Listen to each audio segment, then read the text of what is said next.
Representative Simpson's bill, I shared my experience with Representative Hughes, who then shared it with Representative Simpson's wife, and so I'm happy to share it with you all here today. I was returning from an official meeting in New Orleans of the grid operator that operates our transmission system in parts of Texas, including Northeast Texas. I was leaving from New Orleans. My flight left in the early afternoon. Fortunately, I got there early.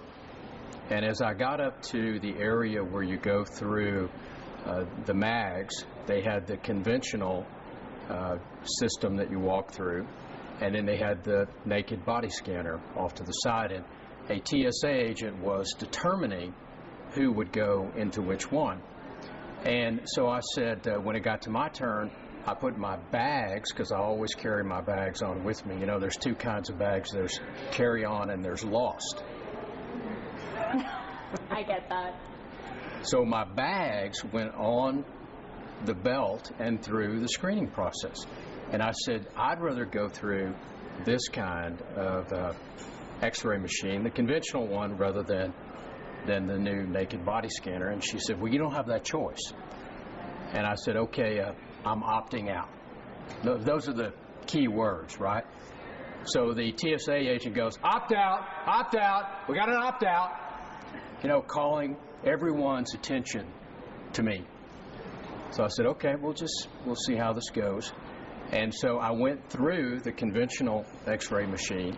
All of my shoes, my bags, my jacket, everything went through the belt, through the x-ray machine. And so an agent came over, a male agent. He said, you know, I'm going to examine you. I'm going to pat you down. And to his credit, he said it's going to be pretty aggressive. And it was pretty aggressive. And in fact, I then later on, when I boarded my flight from New Orleans, I had to connect through Houston to Austin. And let me put this delicately, I was still feeling the effects of the pat down as I sat in my seat from New Orleans to Houston and then Houston to Austin. But really, the part that offended me the most was after he patted me down, and this was in front of everybody, they had no screen or anything, he started going through my baggage one item at a time. One pair of socks, one pair of underwear, one pill of aspirin, and this went on forever. And finally I said, why are you doing that to my luggage? And he said, well, you opted out. I said, but my bags didn't opt out. My bags went through the screen just like everybody else.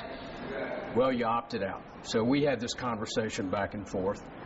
And like I said, fortunately I got there early, so I wasn't going to miss my flight.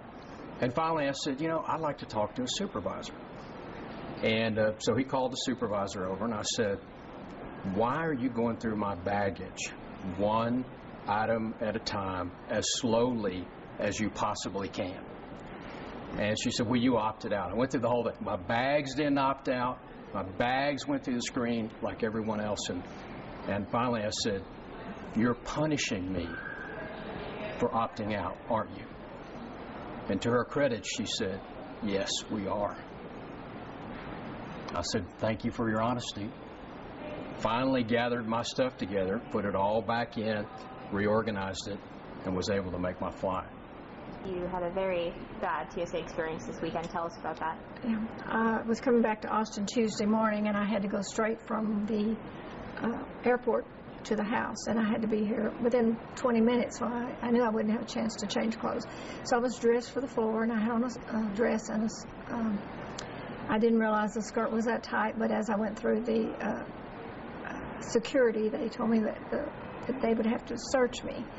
And so the lady said, would you like to come behind, would you come behind the curtain, because she said, your dress is way too tight, I can't search you. I said, no, if you're going to grope me, you're going to have to do it here. Of course, we've kidded a lot about the groping bill, and made maybe light of it, but it really upset me and made me very uncomfortable. And she went, made me move my legs apart, and she felt down my legs and up, all the way up.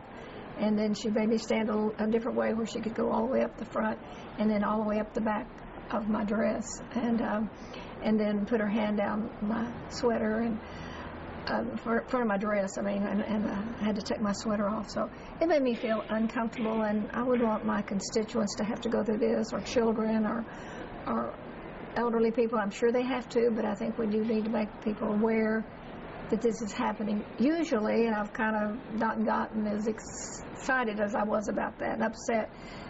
Typically, if my hair goes off because it has pins in it, they'll just go down the front of my pants and the back of my pants with their hands, which is a little inappropriate when, like you say, you're trying to tell your grandchildren there are certain parts that you don't let people touch.